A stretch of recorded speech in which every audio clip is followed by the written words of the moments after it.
En Italie, le déconfinement est en marche. Ce lundi, certains ouvriers du bâtiment, du secteur industriel et automobile ont repris le travail, tandis que les commerces de détail pourront ouvrir le 18 mai.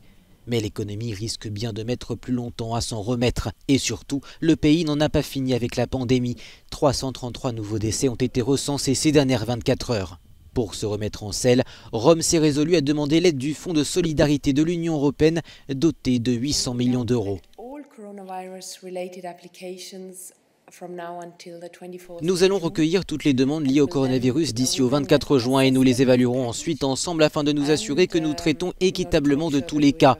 Puis la Commission européenne soumettra la proposition d'aide financière au Parlement européen et au Conseil.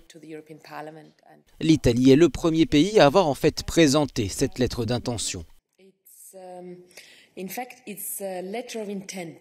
Au Royaume-Uni, alors que ce lundi marquait le retour de Boris Johnson aux commandes du gouvernement après sa convalescence, le nombre de décès quotidiens laissait entrevoir un début de baisse, selon les mots du chef des services sanitaires, mais il pourrait être suivi d'un rebond pendant la semaine, a-t-il également affirmé. La pression s'accentue de plus en plus sur le Premier ministre conservateur pour assouplir progressivement le confinement mis en place depuis le 23 mars.